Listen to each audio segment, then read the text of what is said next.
evening, students. Once again, this is Santosh Kumar Sinha, and Happy New Year to all of you. And today I have come with lots of questions regarding sentence improvement and common error. So first of all, I will discuss how to find out common errors of various examination. तो आज मैं फिर आपके सामने आया हूँ common error लेकर के, जो कि प्रीवियस एग्जाम में बहुत ज़्यादा पूछा था।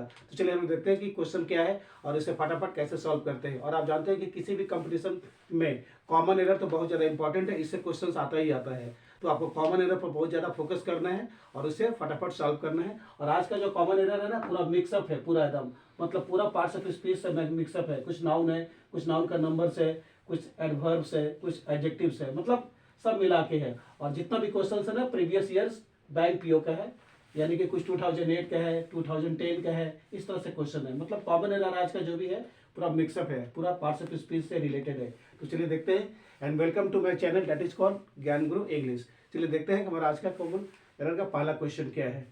देखिए क्वेश्चन नंबर 1 क्या बोलता है, the policeman fired all the students, A हो गया, when they were attacked be by some of them, C, और डी मींस नो एरर। तो हमारा 1 का ए पार्ट में एरर है।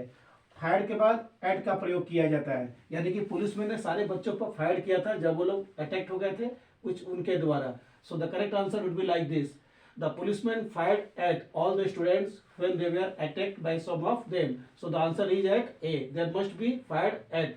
यहाँ पर एट नहीं था इसलिए एरर था, तो यहाँ पर क्या हो जाएगा, fired at all the students.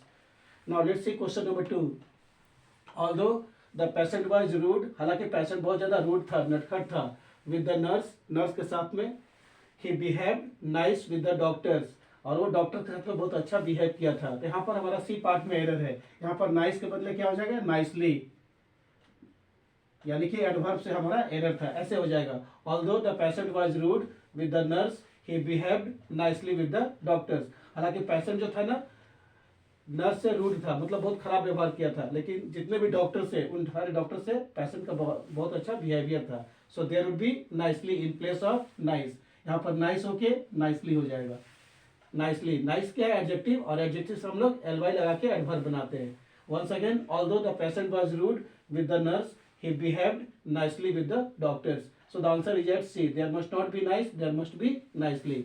Now let's see question number 3, the boys are playing outside the house, बच्चे लोग घर के बाहर खेल रहे हैं, whereas the girls are sitting, B हो गया, इनसाइड एंड टॉक लाउडली। यहाँ पे हमारा सी पार्ट में एरर है।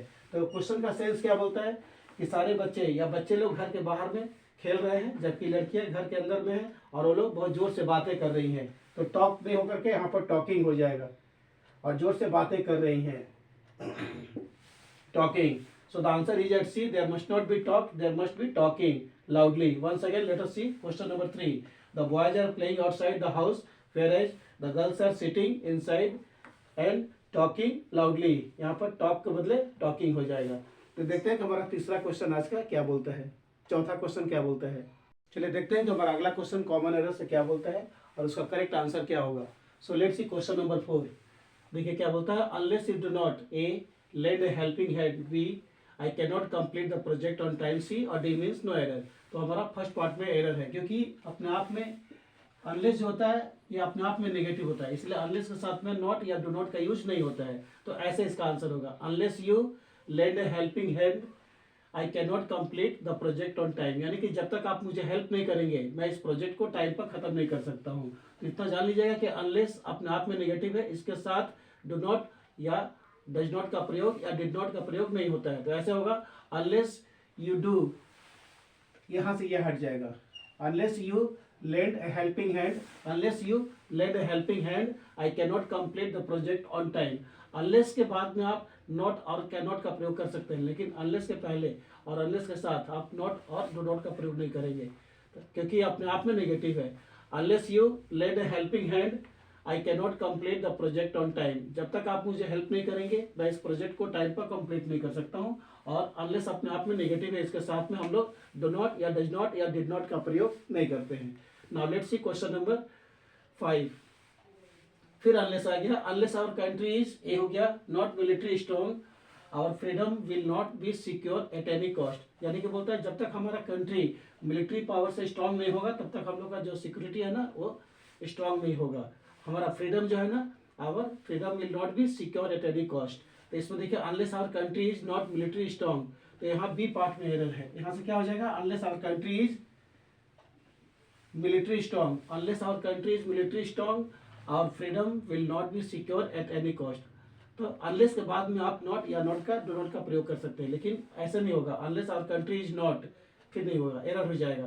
तो unless our country is military strong our freedom will not be secure at any cost. So the answer is at B, there must not be not. यहाँ पर जो not है बी पार्ट में, ये आपका आंसर नहीं होगा, डायरेक्ट मिलिट्री स्ट्रॉन्ग होगा।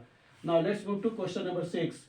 और picnic was interrupted by heavy rains, यानी कि हम लोग का जो पिकनिक था ना बहुत बाधित हुआ था, बहुत भारी बारिश के कारण। And we continue to enjoy, हम लोग पूरा कंटिन्यू किए थे। आवर सेल्फ जज द सेम, सी और डी मीन्स नो एरर। यहाँ पर हम लोग का बी पार्ट में एरर है, तो क्या हो जाएगा, our picnic was interrupted by heavy rains, हम लोग का जो पिकनिक था भारी बारिश के कारण बहुत बाधित हुआ था। And we continued to enjoying नहीं होगा, कंटिन्यूड एंजॉइंग होगा,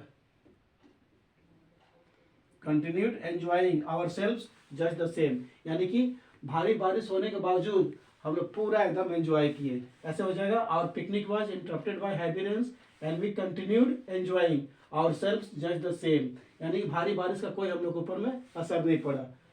सो the answer is at B, there must not be to enjoy, there must be enjoying, continued enjoying is the right answer. Now let's move to question number 7।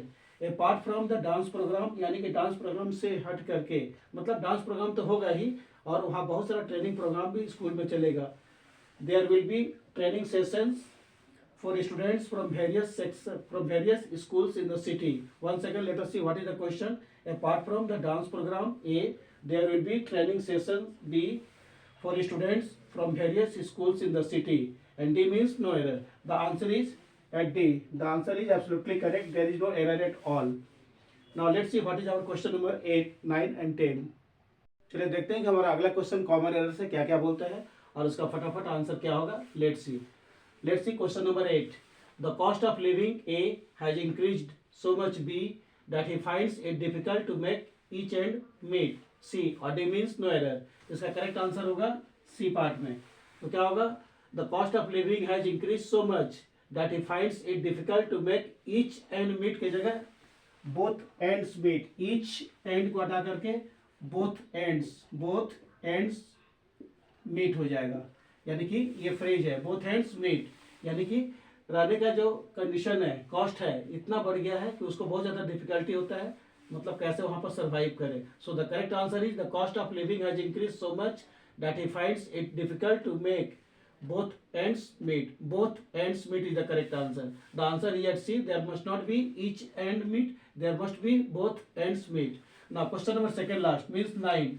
When the police officer asked A, your salary was, when the police officer asked your salary, you provided him. B, wrong information, haven't you? C or D means no error. Once again let us see the question. When the police officer asked A, your salary, you provided him. B, wrong information, haven't you? C और D means no error. ये C है और D means no error. तो यहाँ पर देखिए हमारा जो एरर है ना, C पार्ट में एरर है, क्योंकि ये क्वेश्चन पूरा है क्वेश्चन टैग से है। क्वेश्चन टैग मैं आपको पढ़ा दूंगा अगले क्लास में, यानी कि कुछ दिन बाद या 1-2 दिन बाद पढ़ा दूंगा। क्वेश्चन टैग का मीनिंग होता है, अगर आपका स्टेटमेंट पॉजिटिव है तो आपका क्वेश्चन टैग्स नेगेटिव होगा, और अगर आपका स्टेटमेंट अगर नेगेटिव है तो क्वेश्चन टैग्स पॉजिटिव होगा, लेकिन टेंस नहीं बदलेगा, टेंस उसी में रहेगा। यानी कि अगर क्वेश्चन टैग प्रेजेंट टेंस में है उसका ऑप्शन भी प्रेजेंट टेंस में होगा, क्वेश्चन टैग अगर पास्ट में है तो उसका ऑप्शन भी पास्ट, मतलब टेंस को नहीं बदलना है। बस इसका एक ही ट्रिक है, अगर आपका स्टेटमेंट पॉजिटिव है तो क्वेश्चन टैग नेगेटिव होगा, अगर आपका स्टेटमेंट नेगेटिव है तो क्वेश्चन टैग पॉजिटिव होगा, लेकिन टेंस को नहीं बदलना है। तो यहाँ पर क्या बोलता है, when the police officer asked, यानी कि पास्ट इंडेफिनिट में है, your salary, you provided him, wrong information, haven't you के बदले क्या हो जाएगा, डिडंट यू या डिड यू या didn't you, didn't you, didn't you होगा, हैवंट के बदले डिडंट यू होगा, क्योंकि क्वेश्चन आपका पास्ट इंडेफिनिट में है। तो इसका रूल एक ही है कि जब आपका क्वेश्चन टैग, आपका स्टेटमेंट पॉजिटिव है तो क्वेश्चन टैग नेगेटिव, और जब स्टेटमेंट नेगेटिव है तो क्वेश्चन टैग पॉजिटिव, लेकिन टेंस को आपको नहीं बदलना है। तो ये क्वेश्चन जो है ना पास्ट इंडेफिनिट में है, क्योंकि यहाँ पर आस्क्ड लगा है और यहाँ प्रोवाइडेड है, तो यहाँ पर क्या हो जाएगा, डिडंट यू, है कि नहीं, इसको हिंदी में बोलते हैं हम लोग है कि नहीं। So the answer is at C, there must not be haven't you, there must be didn't you means did not you. Now question number 10 and last, Although I was paid a significantly low, I found my salary to be insufficient, rather adequate. C or D means no error. And this question was asked in the Andhra Bank PO exam in the year 2005. ये Andhra Bank PO में पूछा था 2005 में. Once again let us see the question. Although I was paid, हालांकि मुझे बहुत कम पैसा salary के रूप में दिया जा रहा था, significantly low, I found my salary to be insufficient. मुझे लगा कि मेरा सैलरी जो है ना बिल्कुल insufficient है, rather adequate. तो इसका आंसर हो जाएगा डी में, यानी कि the answer is absolutely correct. There is no error at all. बिल्कुल आंसर करेक्ट है, कहीं भी इसमें एरर नहीं है. And this question was asked in the Andhra Bank PO exam in the year 2005. So these were the questions for today session. More in the next classes. Till then good night to all of you. अगर आपको video अच्छा लगे तो इसको like कीजिए, share कीजिए और ज़्यादा से ज़्यादा इसको सब्सक्राइब कीजिए.